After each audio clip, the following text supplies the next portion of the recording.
கிறிஸ்துவுக்குள் பிரியமானவர்களே, இந்த நாளுக்கான மாலை நேர மன்னா அப்போஸ்தலனாகிய பவுல் கொரிந்து சபைக்கு எழுதிய 2ஆம் நிருபம் 4ஆம் அதிகாரம் 9வது வசனம். 2 கொரிந்தியர் 4:9, 2 கொரிந்தியன்ஸ் 4:9.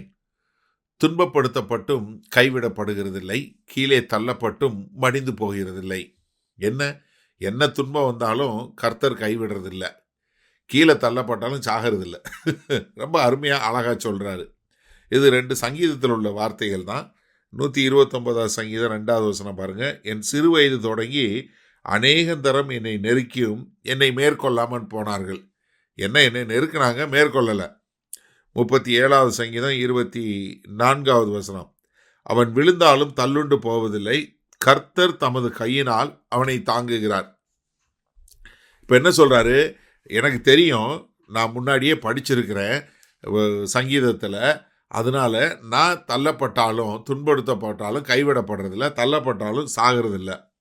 அவர் பட்ட பாடுகளை குறித்து 2 கொரிந்தியர் 11வது அதிகாரத்தில் எழுதியிருக்கிறாரு, 6வது அதிகாரத்தில் எழுதியிருக்கிறார். 6வது அதிகாரத்தில் 4வது வசனத்திலிருந்து பாருங்க.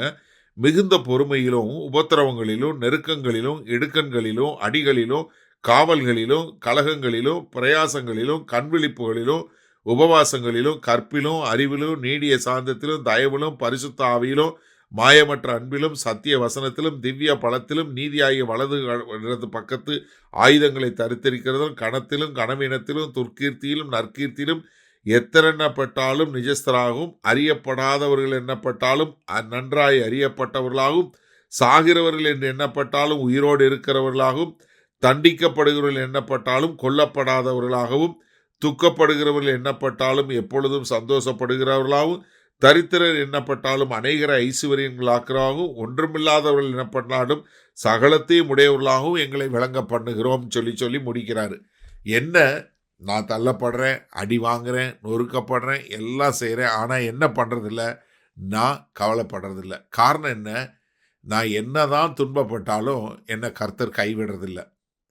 ஏன்னா நம்ம பார்க்குறோம், எத்தனை ஊரில் அடி வாங்கி ராத்திரியோட ராத்திரியாக கூடையில் உட்கார வச்சு அவரை கீழே மதில் சுவர்லேருந்து கீழே இறக்கி கொண்டு அடுத்த ஊரில் கொண்டு வந்தா அங்கே போய் பிரசங்கம் பண்ணுறாரு. மறுபடியும் அடி, ராத்திரியோட ராத்திரி அடுத்த ஒரு ஊரில் கல்லால் அடித்து அவர் செத்து போயிட்டார்னு நினச்சி விட்டுட்டு போகிறாங்க. மறுபடியும் எந்திரிச்சு போய் மறுபடியும் பிரசங்கம் பண்ணுறாரு. அப்போ என்ன, கர்த்தர் என்னை கைவிட மாட்டார். என்னை எதற்காக அழைத்திருக்கிறாரோ அது கைவிட மாட்டார். நம்ம அப்போஸ்தலனுடைய 27வது அதிகாரத்தில் பார்க்குறோம், ரோமாபுரிக்கு அவர் வரணும்னு சொல்கிறாரு. அங்கே கப்பர் சேதத்தில் போகிறாங்க, எல்லாரும் செத்து போவோன்னு நினைக்கிறாங்க.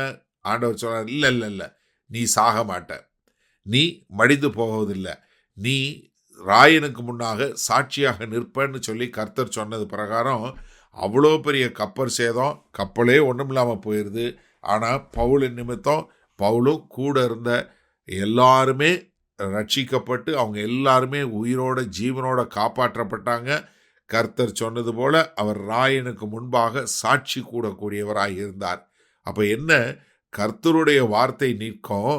அதனால துன்பமோ தள்ளப்படுதலோ எது வந்தாலும் கர்த்தர் கைவிடுறதில்லை, நம்ம சாக போகிறதும் கிடையாது. சரி, இந்த நாளில் இந்த வசனத்தை நம்ம எப்படி எடுத்துக்கொள்வது?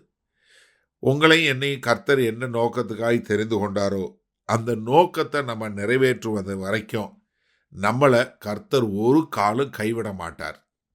நீங்கள் உங்களுக்கு கொடுத்த வேலையை செய்து முடிக்காமல் நீங்கள் சாகவும் மாட்டீங்க. எனக்கு அருமையானது நல்லா தெரிஞ்சுக்கொள்ளுங்க.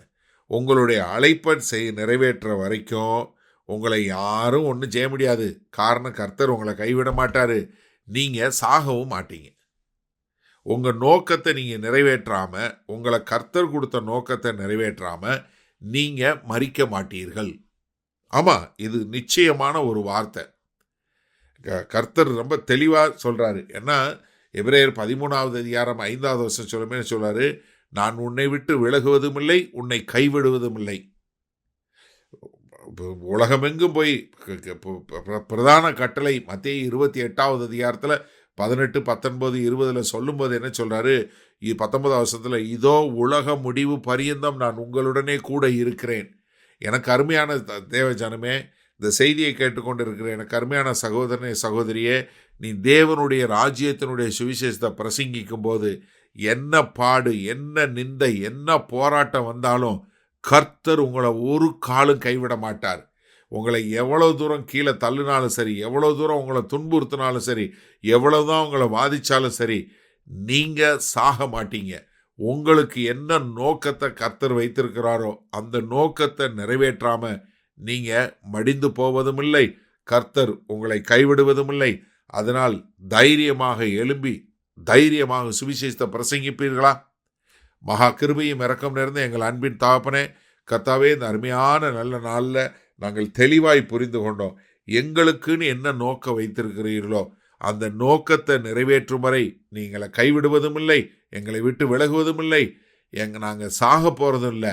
எங்களுக்கு குறித்த காரியத்தை நிறைவேற்றி விட்டு தான் நாங்கள் உம்மிடத்துல வருவோம் என்பதை அறிந்து கொண்டோம். அதனால் தைரியமாய் உம்முடைய வார்த்தையை சொல்ல எங்களை ஒப்புக் கொடுக்கிறோம்.